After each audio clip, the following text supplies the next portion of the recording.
এই দিনই আলোচনার মধ্যে আসমান থেকে ফেরেশতা চলে আসে। এই ফেরেশতাগুলো এই দিনই মজমার চতুর্পাশে দাঁড়ায়া থাকে। একজনের কাঁধের উপর আরেকজন, আরেকজনের কাঁধের উপরে আরেকজন, আরেকজনের কাঁধের উপরে আরেকজন, এইরকম ভাবে একজন আর দুইজন নয়, আল্লাহ তাআলার আরশ পর্যন্ত ফেরেশতারা আল্লাহর আরশ পর্যন্ত পৌঁছে যায়। সুবহানাল্লাহ। আল্লাহ বলেন, ও ফেরেশতাদের দল, তোমরা কোথায় গিয়েছিলে? এখন আমি আপনাদেরকে প্রশ্ন করি, আল্লাহর ফেরেশতা কোথায় গিয়েছিল? আল্লাহ জানে কি জানে না? তারপরও জিজ্ঞাসা করতেছে কোথায় গিয়েছিলে?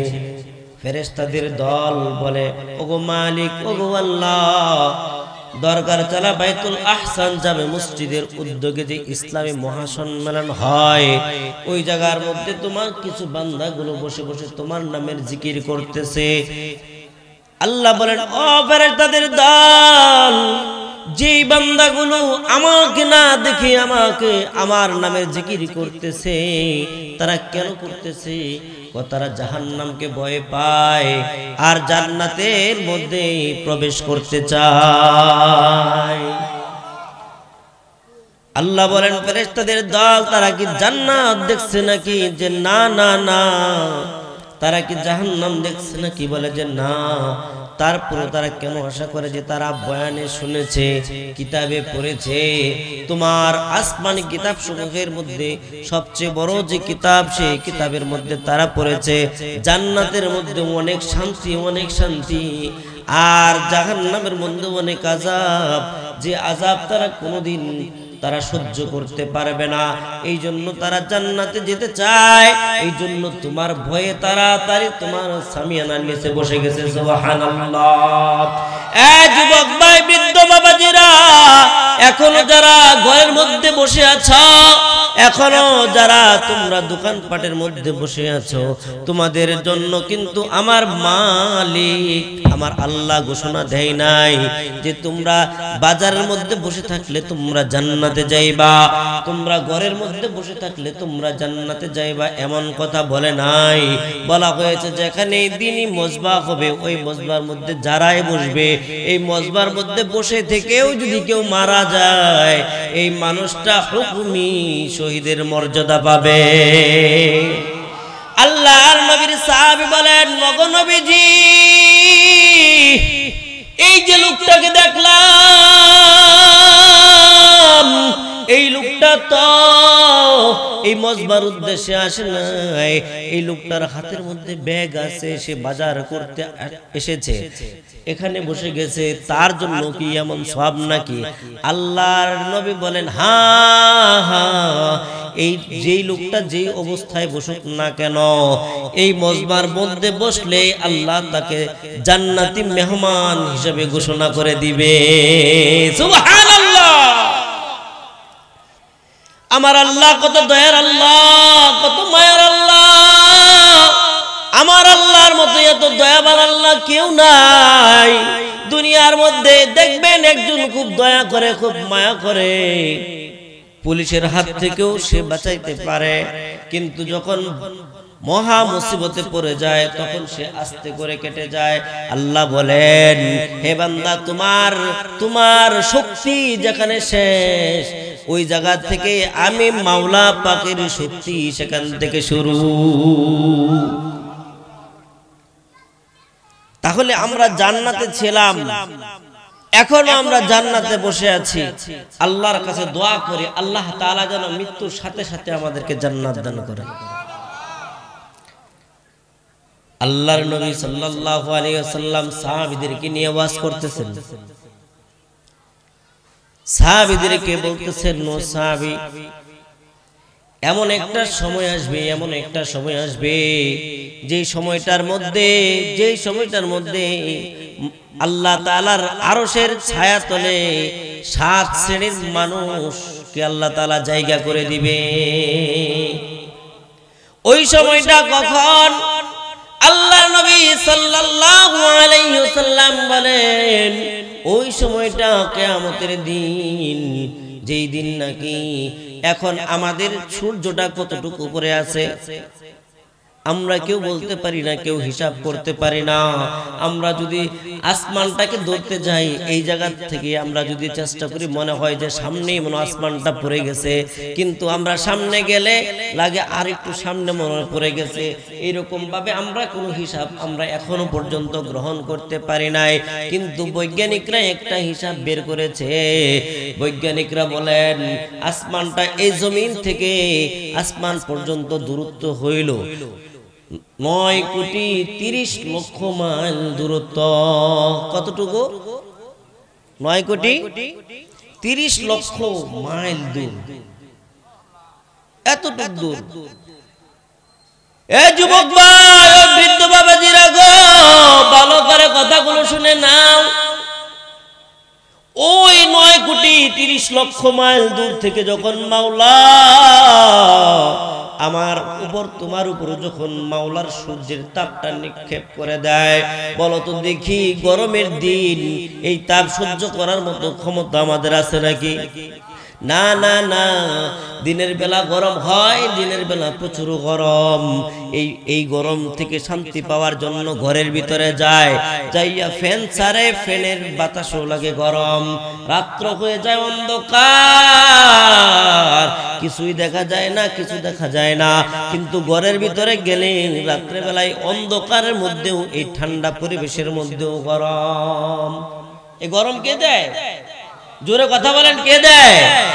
আল্লাহ দেয়। এই গরমের মালিক কে? ঠান্ডার মালিক কে? হ্যাঁ, সবকিছুর মালিক, সবকিছুর মালিক আল্লাহ।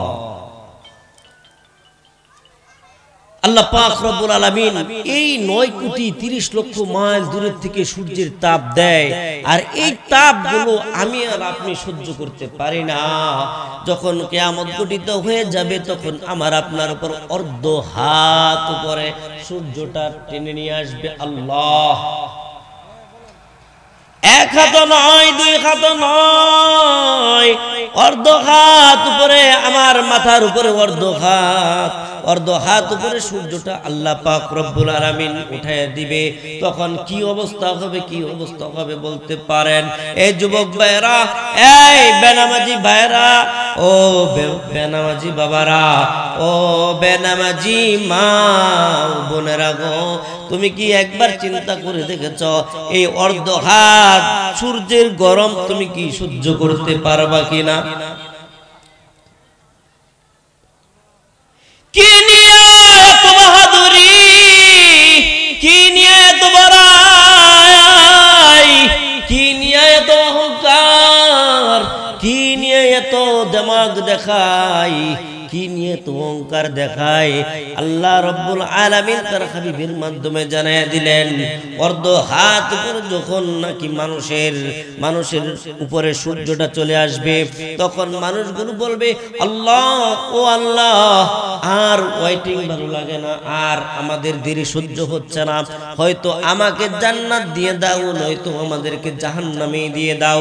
আমাদের একটা ফয়সালা করো, আমাদের একটা বিচার করো, আমাদের বিচার করার পর হয়তো আমাদেরকে জান্নাত দিয়ে দাও, নয়তো আমাদেরকে জাহান্নাম দিয়ে দাও, একটা ফয়সালা করে দাও। বলেন তো দেখি, একটা মানুষ কখন তার মুখ দিয়ে নিজের আযাবের কথা স্বীকার করে যে হয়তো আমাকে জাহান্নাম দিয়ে দাও, নয়তো আমাদেরকে জাহান্নাম দিয়ে দাও? কখন মানুষটা হিসাব করে, কখন এই কথাগুলো বলে? যখন মানুষ অতিষ্ঠ হয়ে যায়, যখন মানুষ খুব কাবু হয়ে যায়, তখনই কিন্তু মানুষ বলে আমাকে আযাব দাও, তারপরেও আমাকে একটা ফয়সালা করে দাও, ঠিক কিনা? ওই কিয়ামতের ময়দানের মধ্যে আমি আর আপনি দাঁড়াইয়া থাকবো। এই পরিস্থিতির মধ্যে আল্লাহ পাকের কাছে বার কান্নাকাটি করব। আল্লাহ পাক রব্বুল আলামিন সূরা হজের শুরুতেই বলেন, ইয়া আইয়ুহান নাসুত্তাকু ربكم إن زلزلة الساعة شيء عظيم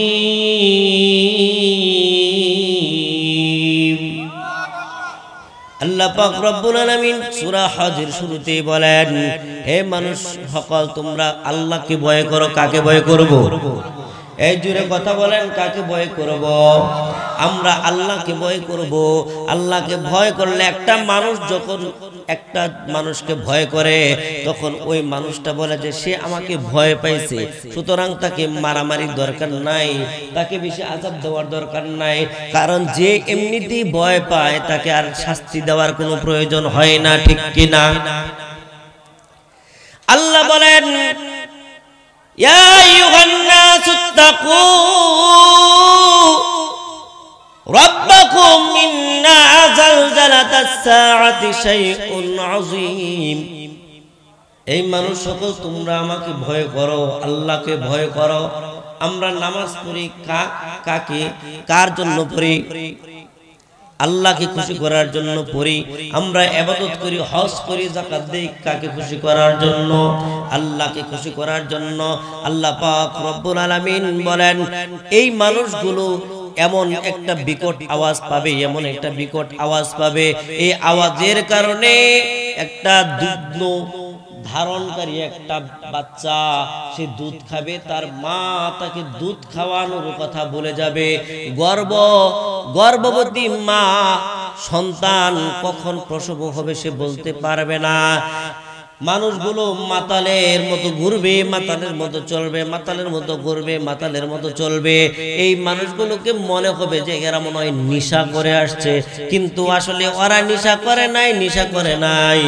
আল্লাহ পাক রব্বুল আলামিন তাদেরকে এমন একটা সিচুয়েশন ঘটায়া দিবে, আর খালি মানুষ খুঁজতে থাকবে যে কাকে দিয়া আমি আমার জীবনের গুনাহ খাতাগুলো মাফ করাইতে পারি, কাকে দিয়া আমাদের হিসাবগুলো শেষ করাইতে পারি, এমন মানুষগুলো খুঁজবে।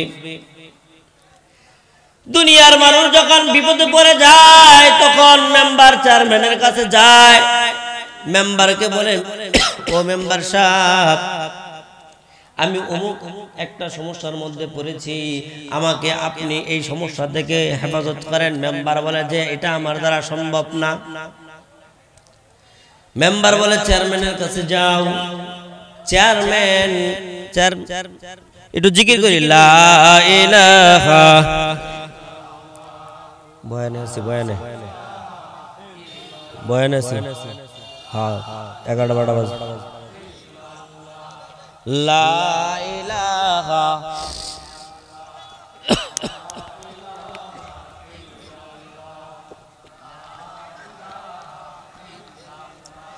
লা ইলাহা,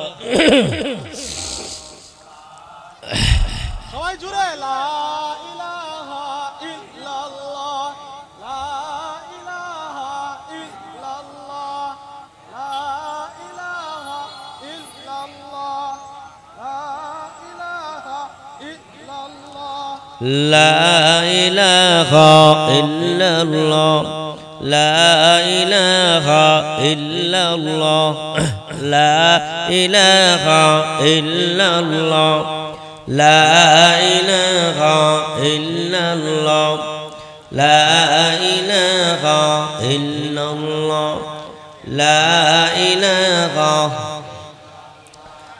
লা ইলাহা, লা ইলাহা, লা ইলাহা, লা ইলাহা ইল্লাল্লাহু মুহাম্মাদুর রাসূলুল্লাহ সাল্লাল্লাহু আলাইহি ওয়াসাল্লাম। মেম্বারের কাছে যখন হিসাব, মেম্বারের কাছে যখন বিচার চাইবে, মেম্বার বলবে আমার দ্বারা সম্ভব না। মেম্বার পাঠায় দিবে চেয়ারম্যানের কাছে, চেয়ারম্যান বলবে আমার দ্বারা সম্ভব না। চেয়ারম্যান পাঠায় দিবে উপজেলার কাছে, সেও বলবে আমার দ্বারা সম্ভব না।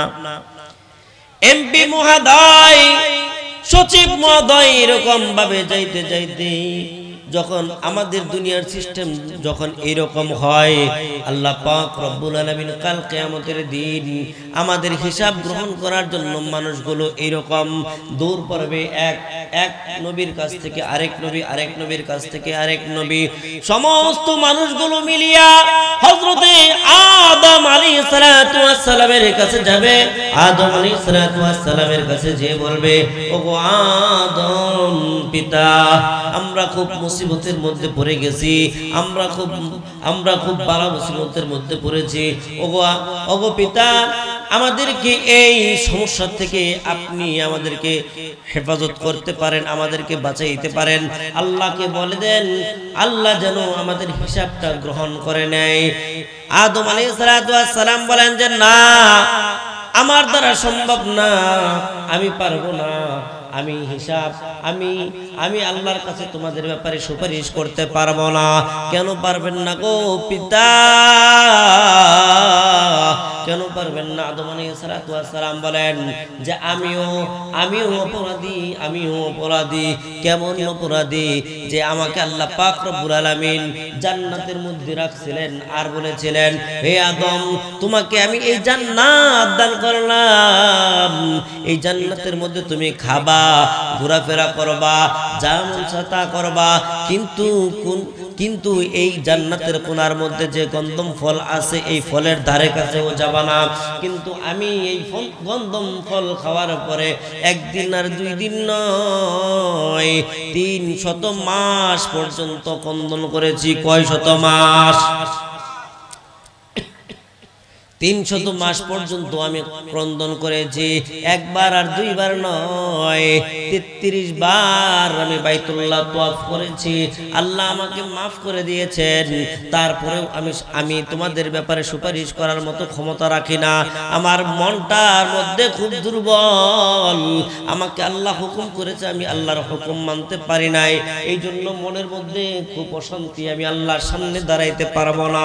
আদম আলাইহিস সালাম বলেন, তোমরা নূহ আলাইহিস সালামের কাছে যাও। কার কাছে? নূহ আলাইহিস সালামের কাছে যাও।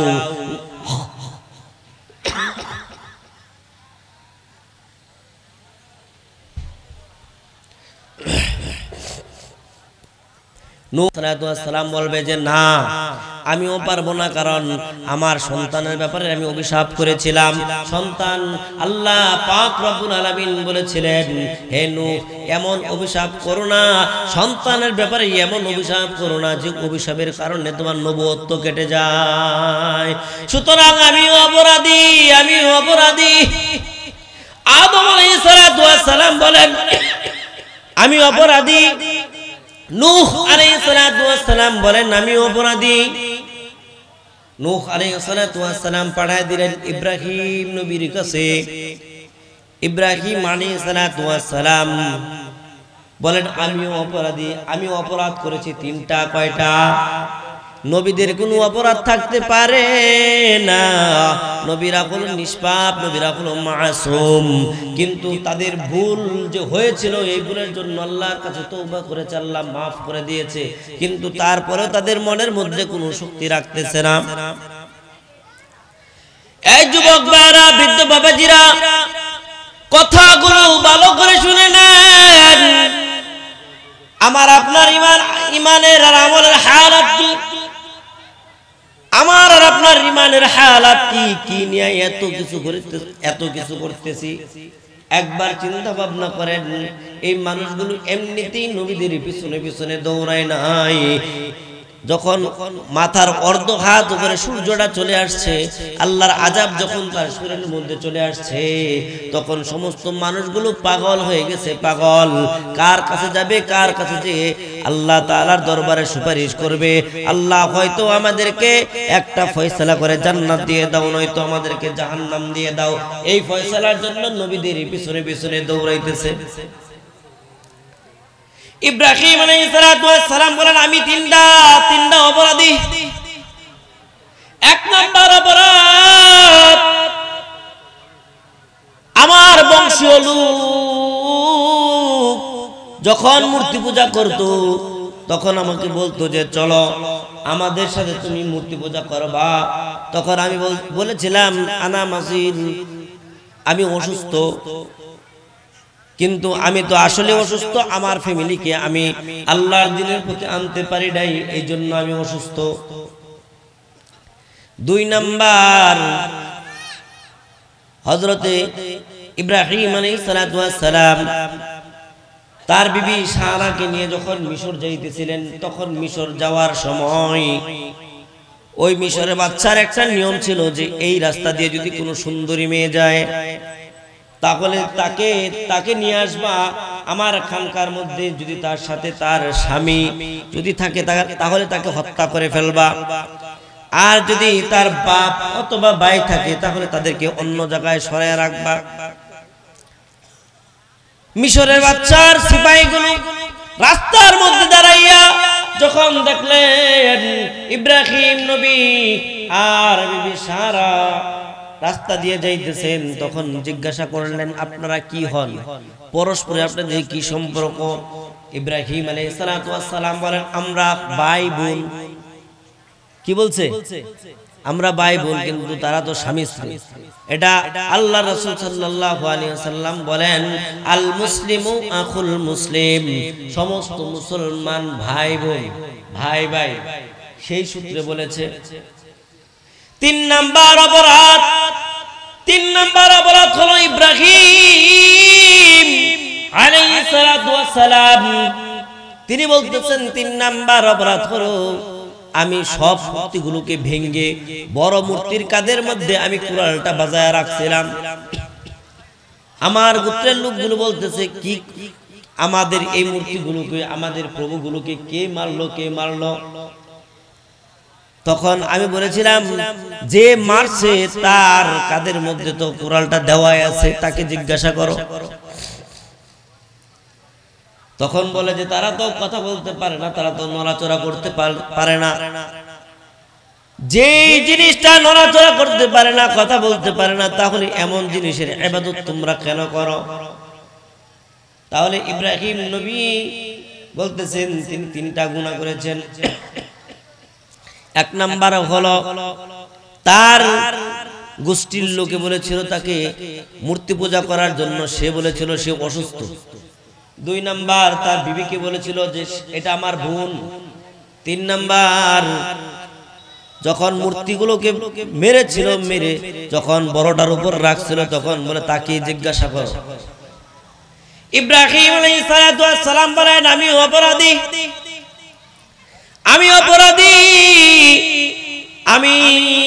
আমি আল্লাহর কাছে আল্লাহর সামনে দাঁড়াইতে পারবো না, আমি খুব বড় অপরাধী, আমি আল্লাহর সামনে দাঁড়াইতে পারবো না। ইব্রাহিম আলাইহিস সালাতু ওয়াস সালাম পাঠিয়ে দিলেন মূসা আলাইহিস সালাতু ওয়াস সালামের কাছে। মূসা আলাইহিস সালাতু ওয়াস সালাম তিনি বলতেছেন আমিও অপরাধী। এই যুবক ভাইরা, বৃদ্ধ বাবাজিরা, কথাগুলো ভালো করে শুনে নেন। আদম আলাইহিস সালাতু ওয়াস সালাম তিনি বলতেছেন তিনিও অপরাধী। নূহ আলাইহিস সালাতু ওয়াস সালামের কাছে পাঠাইলেন, তিনি বলেন তিনিও অপরাধী। আবার ইব্রাহিম আলাইহিস সালাতু ওয়াস সালামের কাছে পাঠাইলেন, তিনিও অপরাধী। মূসা আলাইহিস সালাতু ওয়াস সালামের কাছে যখন পাঠাইলেন, মূসা আলাইহিস সালাতু ওয়াস সালাম বলতেছেন আমিও অপরাধী। কেমনে অপরাধী? মূসা আলাইহিস সালাতু ওয়াস সালাম বলেন যে আমি অপরাধী। আমার নবীকে যখন বেঈমান মুশরিক ইহুদিরা গালি দেয়, আমার সামনে যখন গালি দিল, তখন সাথে সাথে আমি ওই ইহুদিটাকে একটা ঘুষি দিয়ে মেরে ফেলেছিলাম, এই জন্য আমি অপরাধী। মূসা আলাইহিস সালাতু ওয়াস সালাম পাঠিয়ে দিলেন ঈসা আলাইহিস সালাতু ওয়াস সালামের কাছে। ঈসা আলাইহিস সালাতু ওয়াস সালাম বলেন আমিও অপরাধী। ঈসা আলাইহিস সালাতু ওয়াস সালাম কি বলতেছেন? ঈসা আলাইহিস সালাতু ওয়াস সালাম বলতেছেন যে আমিও অপরাধী। ঈসা আলাইহিস সালাতু ওয়াস সালাম বলেন ইহুদি বেঈমানরা আমার মাকে আল্লাহর সাথে শরীক করে, আল্লাহর সাথে লাগায় যে আমার মা নাকি আল্লাহর স্ত্রী। আল্লাহ যদি আমাকে জিজ্ঞাসা করে তখন আমি আল্লাহকে কি জবাব দিব? এই জন্য আমিও অপরাধী। ঈসা আলাইহিস সালাতু ওয়াস সালাম বলেন হে উম্মতে মুহাম্মাদির দল, তোমরা আর পেরেশানি হইও না, পেরেশানি হইও না, আর ঘোরাঘুরি করিও না। আমি এমন একটা নবীর নাম তোমাদেরকে আমি বলে দিব, যেই নবী সরাসরি মালিকের সাথে কথা বলতে পারে। জোরে বলেন সুবহানাল্লাহ, আর জোরে বলেন সুবহানাল্লাহ।